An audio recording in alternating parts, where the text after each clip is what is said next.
grunt slow motion. I quite like it actually. It's kind of cinematic. Somebody at the other end of the stage runs towards me. So, I'm Hilary. As Christian was saying, I'm a digital executive producer.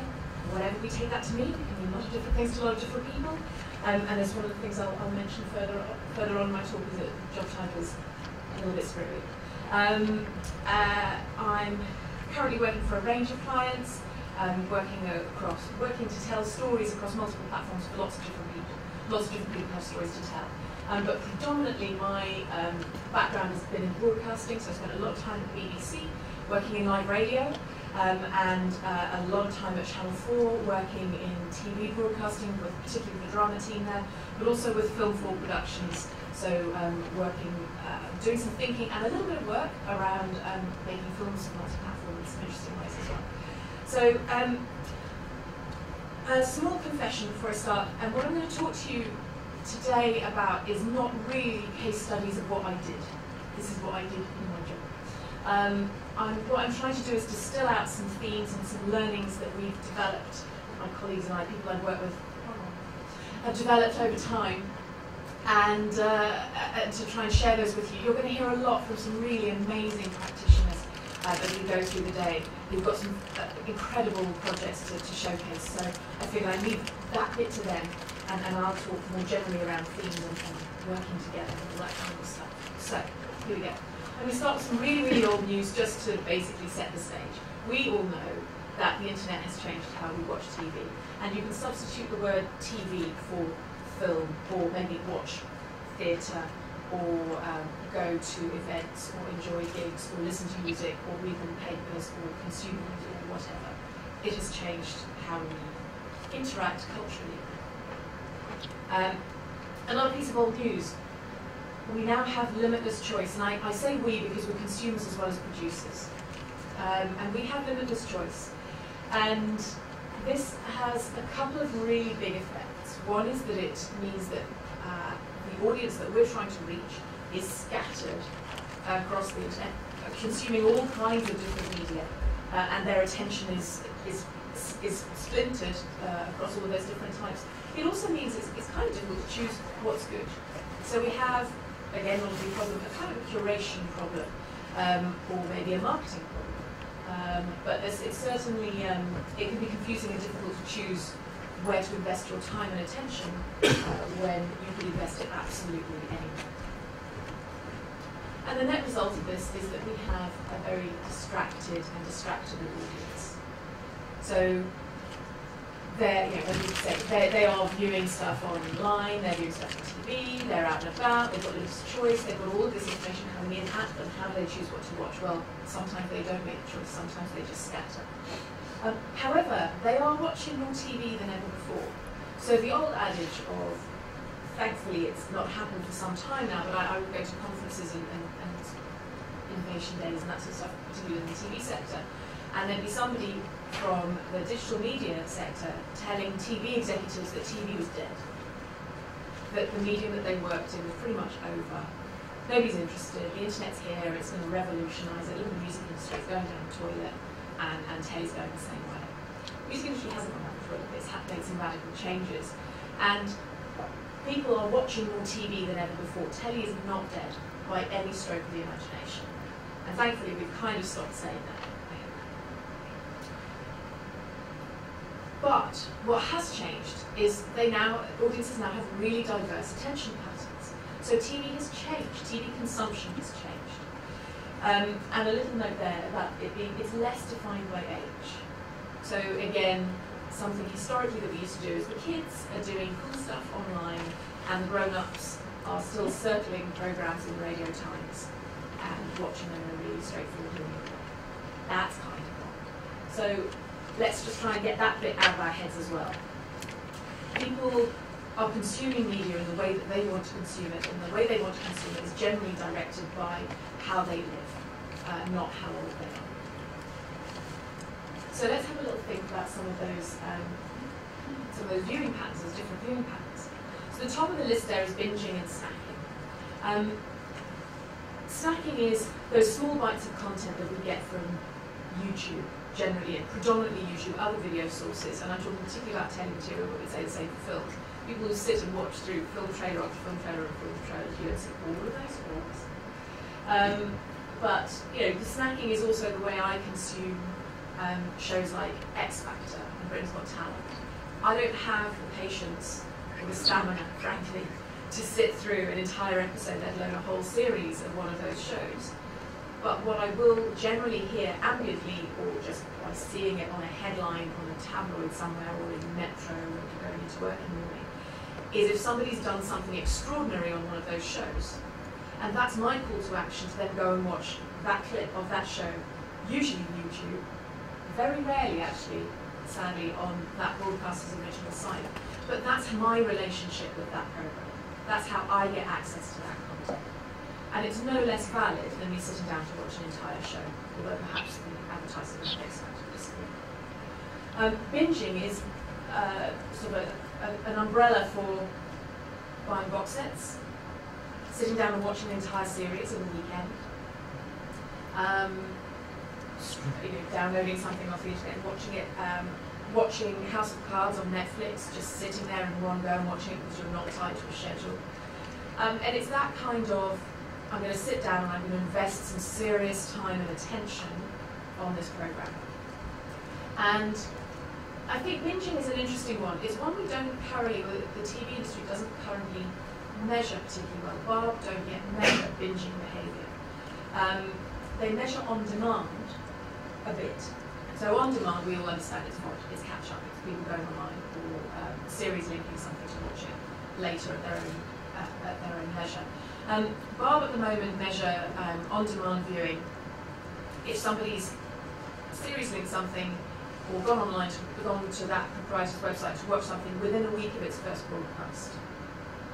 If you series link something and save it until the end of the series and then watch it over one weekend, isn't that a sign that you really loved something?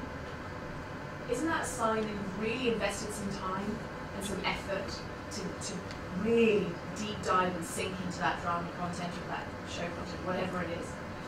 My argument is yes, and at the moment we don't measure that. So at the moment we don't know how much that's happening, and at the moment on an industry level we're not properly leveraging. Another attention pattern is around event TV.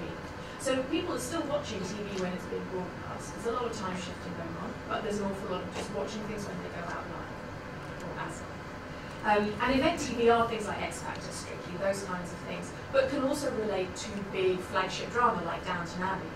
And event TV are where broadcasters or producers are trying to create experiences that give you a sense of community around that show, a sense of agency. There might be a way of actually contacting or interacting with that show, but also a sense of being part of something greater than yourself, a sense of being on a national sofa, if you like, everybody watching together.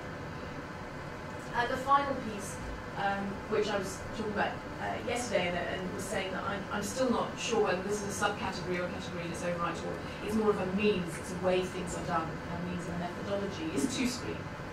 So we have to accept that the majority, or at least a very significant part of our TV viewing audience, and let's be honest, film viewing audience, if they were allowed to, in a cinema environment, watch with another device on their laps or in their hands, whether that's laptop, mobile, tablet.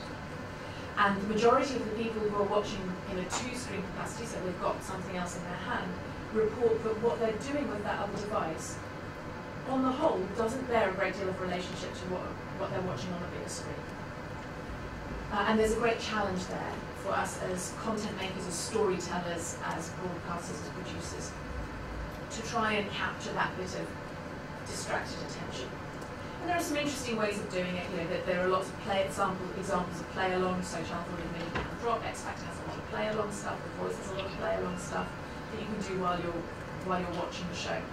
And people absolutely do in big numbers, but those numbers are still only a small proportion of the total audience. So I think that's quite an interesting territory to play in. Some other things that I just wanted to talk about. So this sort of social behaviour, I don't need to tell you guys about social media, I hope. I'm sure you're all very experienced practitioners and consumers.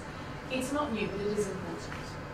The microphone used to just go from broadcasting out there to an audience, and now the microphone is now broadcasting back to broadcasters and broadcasting between members of the audience as well. So just the volume of commentary around anything is incredibly important, but also the dynamic, the social dynamics that build up around content are really important. And there's something we have to pay attention to at all times. And this relates directly to the next point. So stories and storytelling, the stories that we tell about ourselves and about other people, to each other as individuals, as groups of friends, as social groups, as societies, as nations, are actually how we build our culture and how we build our sense of identity of us as ourselves, as individuals or as a bigger group. Storytelling is fundamental to the human condition, and social media is facilitating that kind of storytelling on a massive scale. So our social media isn't inventing new behaviours, it's facilitating old behaviours in a new way. And we need to be, as story makers and storytellers ourselves, we need to be aware of that, and aware of the role that the audience now have to play in telling our stories back to us and sharing our stories on and using those to build culture and identity. And again, this relates directly to the reinventing the shared sofa. It used to be the bad/good old days of telly. An entire family, friends, extended family would sit down on the sofa to watch that evening's entertainment together as a communal social event. So TV has always been this social object. It's just that we've never really lifted the lid on it until now. And so social media and two-screen TV and all of those kinds of things are facilitating that again. We now are more likely to be sitting on the sofa just in ones or twos. This is the increased numbers of single households, meaning people are watching TV on their own a lot more. But there is still that sense, or there can still be that sense of watching as a shared experience together. And that's a really interesting thing to leverage. A note of caution though. All of this conversation, all of this activity, people are having conversations in public.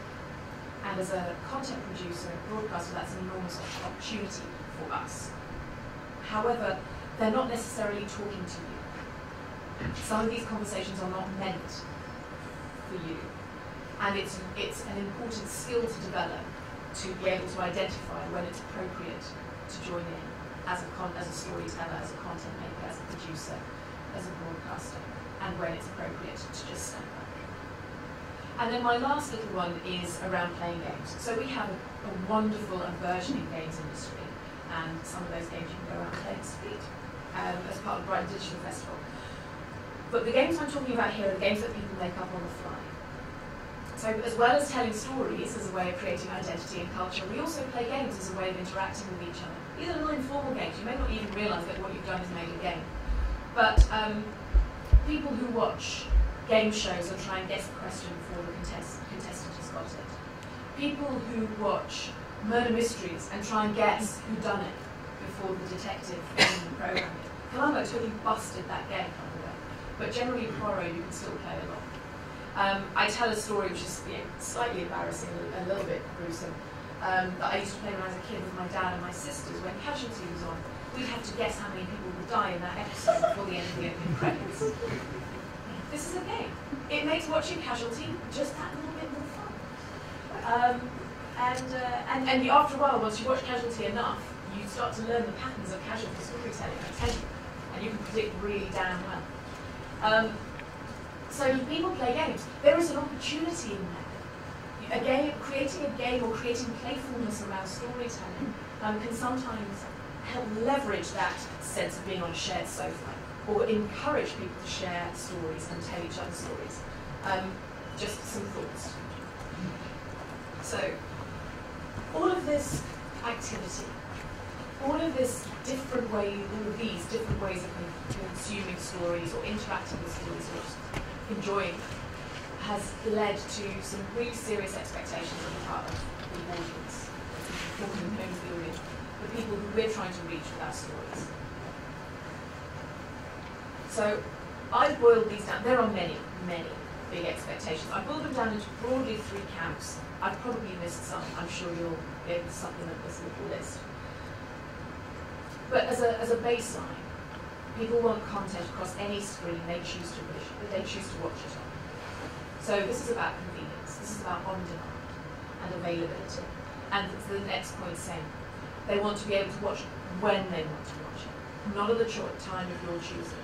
There are some caveats to this. Event TV is a great big caveat to that. The X Factor final, people will pretty much tune in and watch when you decide that you want to watch it. But other content, documentaries, drama, people watch at their own leisure. But also, audiences want producers and broadcasters, and I would argue any other content producer or provider or practitioner, who are accountable, open, responsive, and friendly. You've got to behave like a human on the internet. And these are some big challenges. If you're talking to big content producers, established broadcasters, these are some significant people who are used to presenting a brand with brand values and a way of communicating, and that involve formal channels of communication. These are some significant challenges. And this is a little bit of a slide about bringing it back a bit more to multi-platform storytelling, really, which was my stock in trade, most recently at Channel 4, and currently still. It's about working in partnership. It's no longer about somebody going off and making a piece of content and releasing it and whatever, rather. It's about working with lots of other people. This is now multidisciplinary art. It's about using digital platforms to find new ways of telling or experiencing great stories, so finding access points, finding your audience where they are. It's about building relationships, so we're back to that sense of being a human being and working, being human enough to work with other people, being human enough to communicate with your audience and build a relationship with them. Relationships involve feelings, so you have to be able to work with feelings. And it's about extending the life of the program. You can replace that word program with X, title of thing that you want to make. It's about extending its existence beyond the instant that you publish it. And the biggest learning that came out of my work with Film 4 Productions and with Channel 4 drama is that it is all about the story. It's always about the story. And this isn't limited to fiction or storytelling. This is about documentaries. This is about how you convey a new story. This is about how you convey a piece of art. It's about the story, and it's about being bold, because if we hark back to that slide about distracted audiences, how you get their attention. It's about being strong and bold and clear. Strong narrative arcs, it's still about complex and compelling characters, people that we can fall in love with or love to hate, people whose stories we want to hear and want to follow, people we care about. We're back to feelings and working with feelings and relationships. And as multi-platform storytellers, we need stories which are bigger and deeper than they look at first glance, because we need that depth to be able to swim in, to be able to dive in and swim around and play with all of these different storytelling elements. So I suppose this is my message of hope. It is incredibly hard to tell beautifully crafted stories, but the art of storytelling is still at the heart of everything that we're doing. So these are just some questions that I throw out generally when we're starting a multi-platform project, and I throw these out mainly to reassure people who are creating the story rather than people who are delivering the story, because they're not always the same person.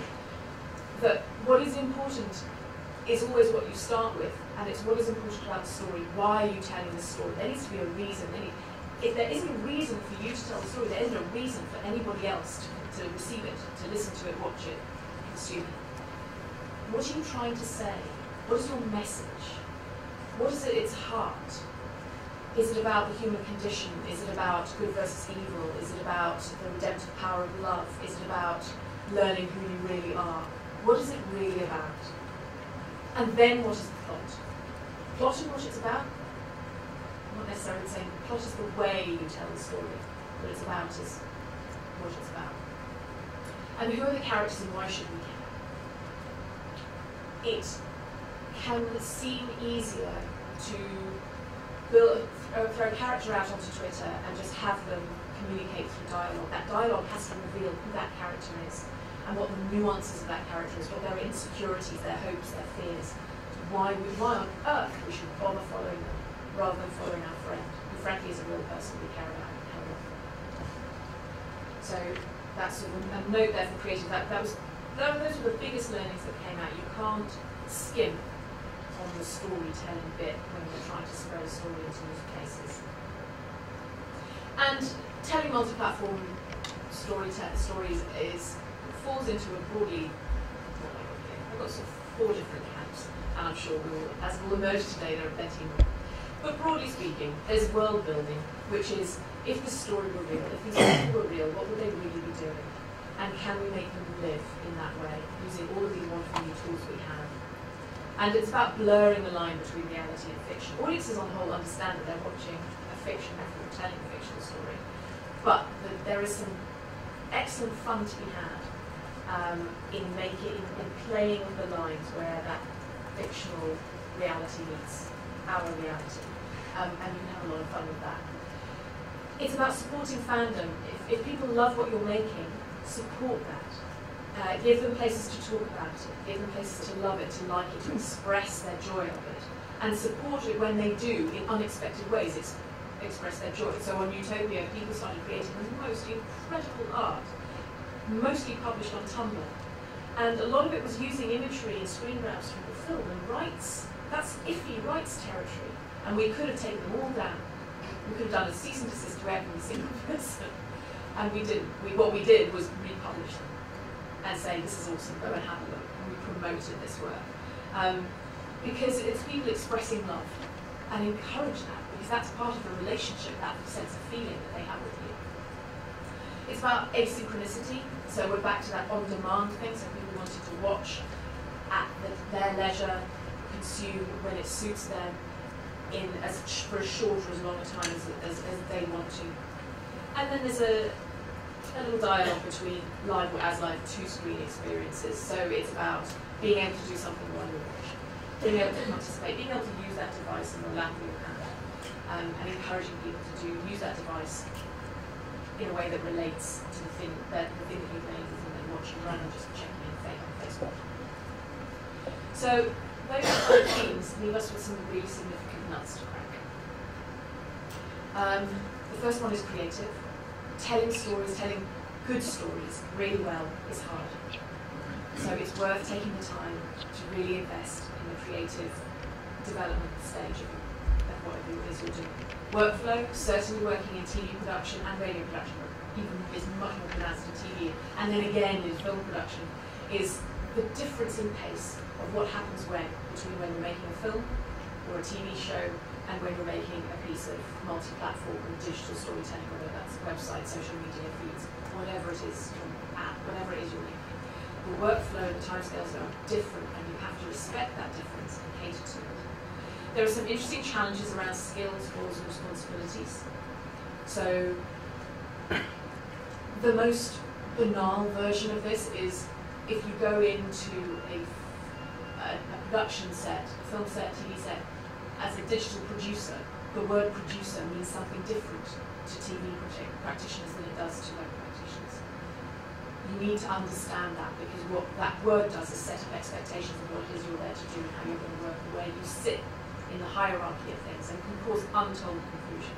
So there's some significant communication to be done around who does what, whose job is what, and what is everybody contributing to this final thing. And that sort of relates directly to culture. So we just have different cultures, different ways of being, different ways of talking to each other, different ways of working together in all of these different parts of the creative industry.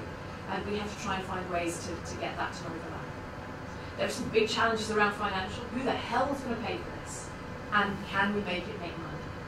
Big problems, we haven't cracked yet. There's some challenges around marketing. How do we get people to find out about this?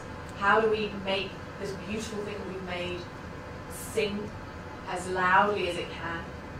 And there are some challenges around building scale, which relate again to marketing. How can you make something that used to be a very niche activity, digital storytelling, being acted online, how can you make that something that's actually really mainstream? And I'm just going to pull 4 out of this, because I think these are kind of fundamental, and I just wanted to talk very quickly about them. or about something specifically to do with it. So creative, workflow, skills, roles and responsibilities, and culture all relate to people. Real flesh and blood people with feelings and thoughts and history and ambition. And you're asking them to change that. And people plus change generally results in that kind of a reaction. So asking people to change is scary. And when you're moving into, as a digital practitioner with some brand new ideas, and you're moving into somebody's pre-established arena, whether that's filmmaking, TV production, print journalism,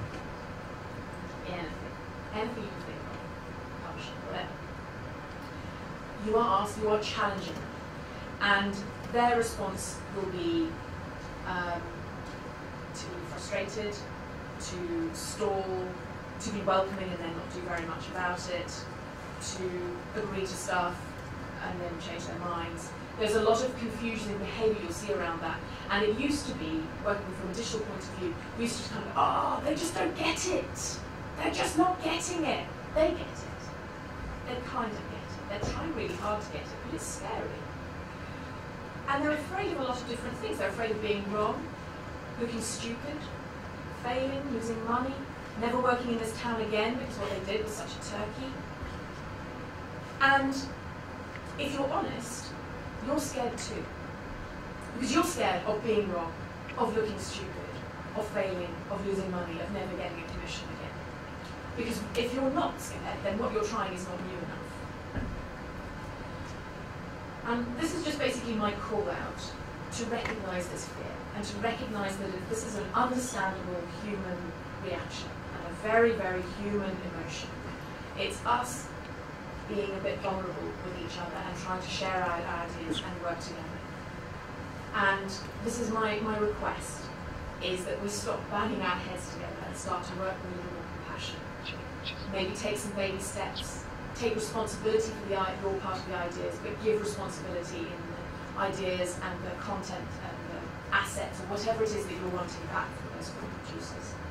And to maybe think of it more as an evolution rather than a revolution when you're working with people who haven't worked in this sphere before. It relates directly to baby steps.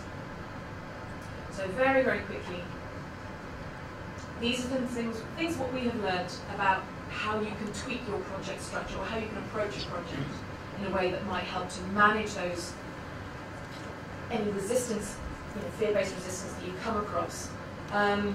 Listening, of course, requirements gathering at the start of any project is kind of fundamental, but you're also listening out for the humanness that you're getting coming back at you from the other creators you're working with. Listening to where they're resisting you and seeing if you can find a way to work around it. It's about being visible. It's about being transparent with the people you're working with, explaining exactly what you're doing and why, and documenting what you're doing and why. It's working, if you're working with film producers, TV producers, finding experts and champions. As a digital practitioner, I am not a script writer. I'm not a script editor. I'm not a film editor. I can look at something and tell you if it's good, but I can't tell you how to make that thing that is good amazing. And for that, I need a script editor or script writer or somebody with that kind of script development, that kind of experience. So knowing where your gaps are as well and finding people who can help you to fill those gaps and giving them the responsibility and letting them become champions of that particular area. It's about therefore harnessing their enthusiasm and agreeing together what success looks like. Again, something that I've learned from TV is the tyranny of the overnights.